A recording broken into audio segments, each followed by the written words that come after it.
Sampurasun, and welcome to the Genusian Podcast, where we bring you the latest news, events, and the most happening people at Nusa Putra University. Today, we have with us Awab Muhammad Mustafa Al Sheikh from Sudan, who is a student of the first semester of Systems Engineering at Nusa Putra University. Systems Engineering is a specialized branch that all of us need to know about. And for that, I take this opportunity to welcome Awab. Welcome to the Genusian Podcast. Thank you so much, Mr. David, for having me here, and I'm glad to be here. Thank you. Thank you, Awab. Awab, you're from Sudan. Can you please tell me how you came to be from Sudan in Africa to Nusa Putra in Sukabumi in Indonesia? Can you tell something about your journey?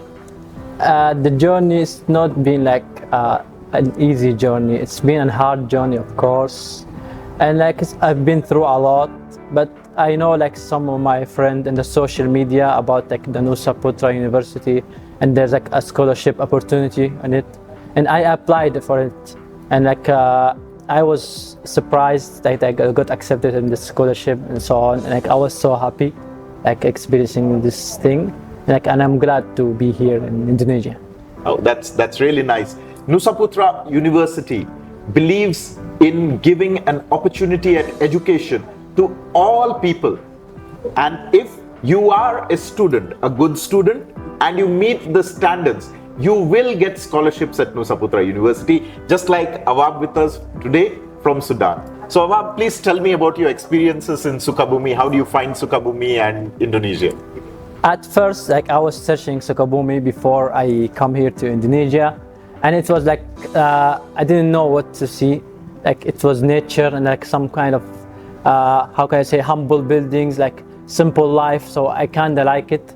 It's not like the city life, it's like normal life. So I need to also to adapt. At first, it was hard for me and so on to adapt, but it was nice experience also.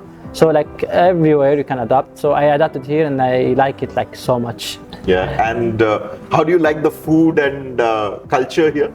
The food and culture here is very different than our culture, of course, but I like the food so much. Some food are spicy, of course, type of food, but for me it's good type of food. I like it so much, and also there's a different variety of dishes and diversity, so that's what makes me have a lot of options.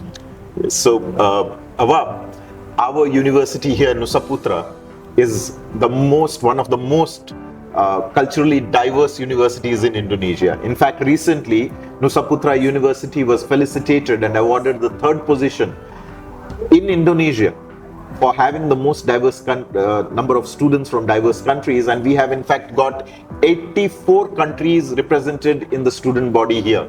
So how do you think about the diversity here and about the culture here? How do you adapt to it? About the diversity, at first I wasn't accepting this, a lot of diversity, so because you can meet people from around the world, from Africa to you say Europe to Asia, so a lot of diversity, and you can learn from each person from there, and it's so good. Even here in Indonesia, also meeting new Indonesian people, getting experience, they're getting to know a lot of things. So it was a great experience, and it was a new thing to learn also for people. Awab, you are a student of System Informatics Engineering. Can you please tell me something about System Informatics Engineering, because it's something new, because people of my generation, we were more acquainted with maximum civil engineering, electrical engineering, or mechanical engineering, maybe later on a little bit about computer engineering, but System Informatics Engineering. Can you please tell me about your field, what you study and what it is all about? The system informatic engineering field, it have combined the management business also, and in the engineering, computer engineering, you can say, it put the software and the programming thing, and also you need to be good at math for it, and also complement the business thing in one thing. So you can do management business for companies. You can do manage the whole system for companies. Imagine have here the education system of the university. You need someone to be in this measure to manage the education system as example. So what you are telling me is that system informatics engineering is an applied branch of engineering which combines both management and computer science engineering. Yes. And what do you think is the future scope for system informatics engineers and what they can do in the future?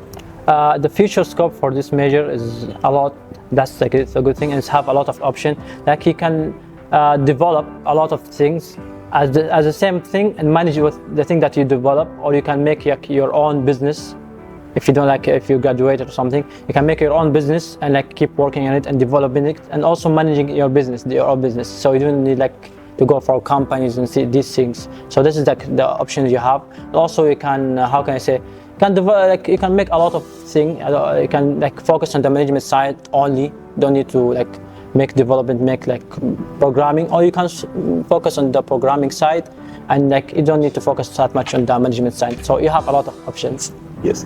And how is your life at Nusa Putra University in your department? Please tell me something about System Informatics Engineering department and how your daily schedule is, what subjects you study, what subjects you will study in the future, and how your day in general goes at Nusa Putra University, please.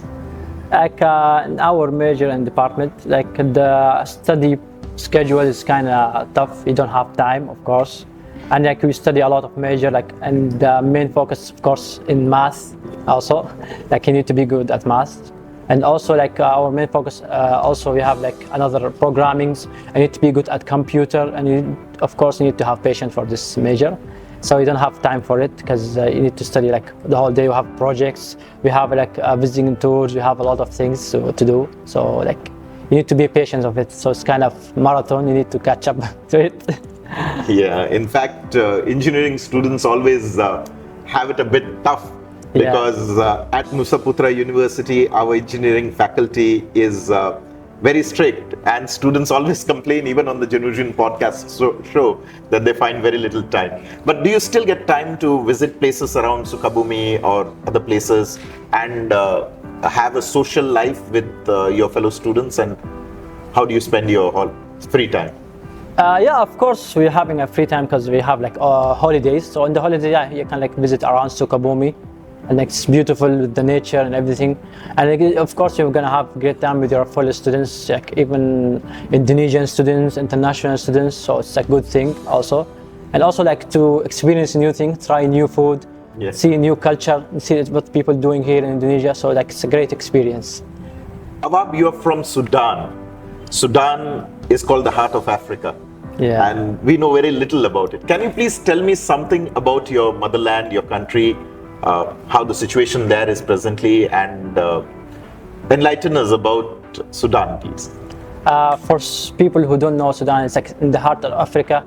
It's an old century country. Like we have the pyramids like before Egypt, like it's called Melalui pyramids. Yeah.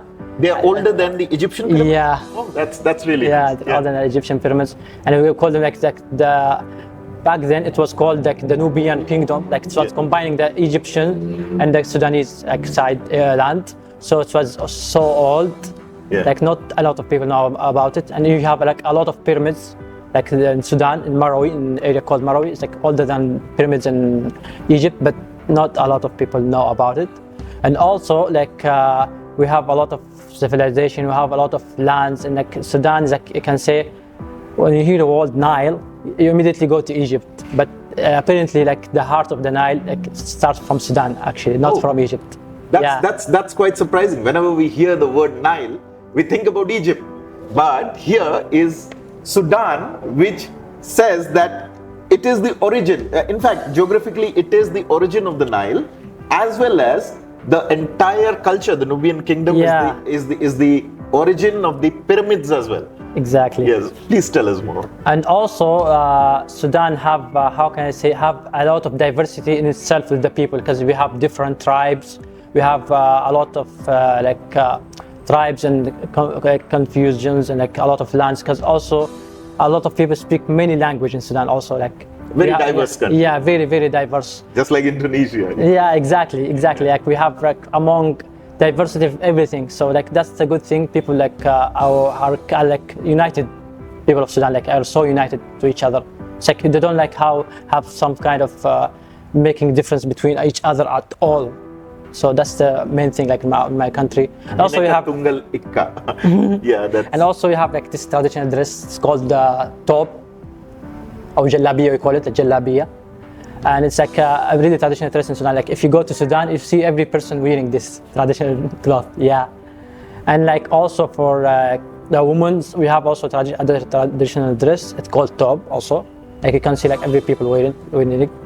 And also they have like different type of how can I say, crops in Sudan, because in Sudan if you plant a crops in any place in Sudan it will grow up. Like it's a very fertilized land. Very fertile land. Yeah, very fertile land. It's the origin of the Nile, so exactly, very fertile lands, and have a lot of like animals also, different kind of animals, like from lions to elephants to, and also wildlife. Yeah, Yeah. and also Sudan is popular, of course. This thing like a lot of people know popular. Like we have a lot of gold. Yeah. Yeah, it's popular with the gold also, Sudan. So that's like a good thing about our country.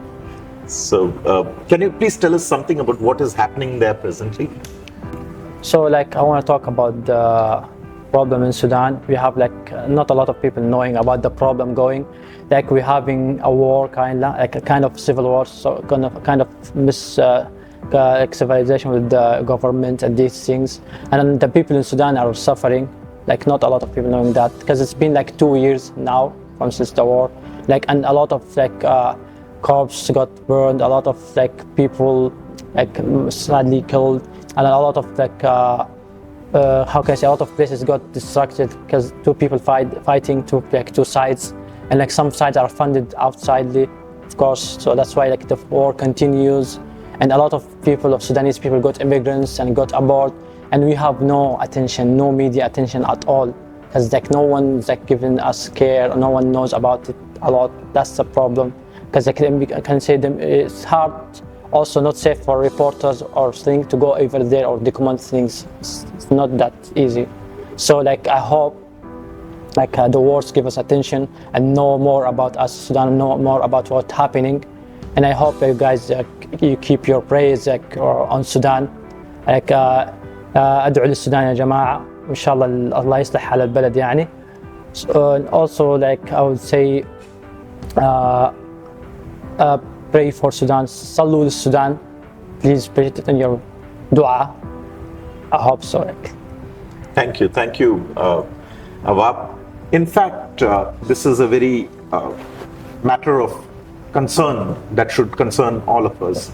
Sudan, an ancient, beautiful civilization, older than the pyramids, more fertile than other countries around it, an ancient civilization, a country that is today embroiled in a very bloody and destructive civil war, which is the legacy of British colonialism. Yeah. Because Sudan for a very long time was a British colony, and the policies of divide and rule and other things, even after decolonization, has created weak governance structures and political problems, which have created this situation for the innocent Sudanese civilian population, this power struggle.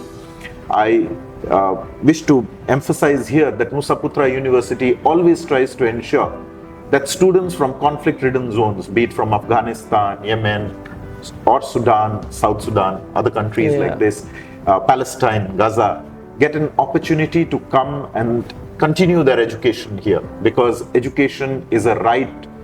That is the motto of Nusa Putra University. In this regard, I would pray for Sudan, and I'm sure that the people of Sudan, who have endured millennia, thousands of years of great civilizational conflicts and emerged victorious, will again come out victorious from this period of disturbance that is happening, and Sudan will once again gain its rightful place, not only in Africa as the heart of Africa, but also in the world stage as one of the countries which has the potential to become a developed country, and I hope very soon should also be a developed country. So with that, I thank you, Awab, for coming onto the Genusian Podcast today with us, and thank you so much for speaking about Sudan and about system informatics. Thank you for coming. Thank you so much, Mr. David, for having me in this Genusian Podcast, and also like I would say like thank you people for hearing us out and seeing us out, and like I would say like terima kasih. Yeah. Nusa Putra University tries to give an opportunity and education to everyone. Come to Nusa Putra University and see for yourself the experiences and the diversity that exists here from countries across the world. Till we meet next time at the Genusian Podcast, Sampurasun, and see you again.